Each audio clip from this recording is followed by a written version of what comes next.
چې رب العالمین د بنده نه خپشي الله تینا سألی پته در تشتا ستنا علی الله صحت تی علی نا گاڑی تی علی نا مال تی علی نا نا نا نا نا جیدادون تی نالی چې کله د بنده نه الله خپشي رب العالمین تینا د سجدی توفیق والی بس تندی بیا ځان ته نه لګی نو ښه ځوانانو نیم خبر خو اسنه چې رب در نه خپي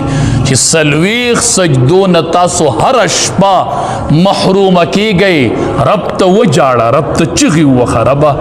ما کې څه کمې دی چې ته زما تندې ځان ته نه پرېږدې خلق جمعات ته لاړ شي سلويخ پیرې رب ته تندې ولګي او دی په دوکانونو کې ناست دی په بازارونو کې ناست دی په بازارونو کې ګرځي دی په بازارونو کې ناست دی دا سلويخ سجدو نه الله محروم کړه او کنا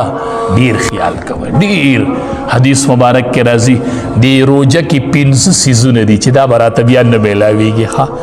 5 سيزونه نن مونږ له الله را کړی دي او دا یو سورت دی بیا بدانه پاغه کې اول نمبر خلوف فم الصائم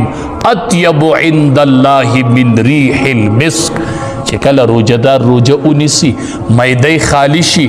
نو د خلی نه بدبوئی روانه شي لکه بدبوئی د خلی نه روانه شي دا د مایده د خالیوالي د وجنه دی وی ما خلی نه بدبوئی روانه زوم روزدار ته نه خبر دا روزه ده کنه دا بدبوئی که په عام حالاتو کې لړکوه ختموه غور کوه او چې د روزې په حالت کې شروع شوله مسواک کوه په خپل حال چې خوان من پکې ډیر نه بعضې تیلو والا مسواک یې کې بالکل د عطر خواني سړی وی عطر مې تیر کړل ټوپیس مه کوئ هغه مکروه دی هغې کې خواني عام ساده مسواک کوئ خو دغه د معدې د خالیوالي د وجې نه بدبوئی ده دا په مسواک هم نه ختمیږي دا د یخه ته نه خبر کنه ته دی ورځو کې د رب رازداري رب النبی علیہ السلام فرمای خلوف فم الصائم د روزدار د خلی بدبوئی رب العالمین وی ما ته د مشک د خوشبوئی نه خوښه ده چې کنه د خلی نه بدبوئی روانه شي رب وی دا زما رازدار دی دا زما رازدار دی یو دا اعزاز پر روزه کې میلو شي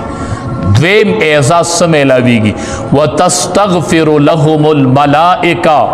حتی یفتروا تر سو پوری چې د دې روزه شروع ده ماسپخین دی مازیګر دی اوس مونږ روزه ده د روزه ماتي د ټیمه پورې ملائک د پاره د مغفرت دعاګانې غواړي خدای وی بخي رب وی بخي یو روایت کې حیتان لفظ راغلی دی وی په دریاب کې میان د پاره د مغفرت دعاګانې دریاب کې میان وی رب وی بخي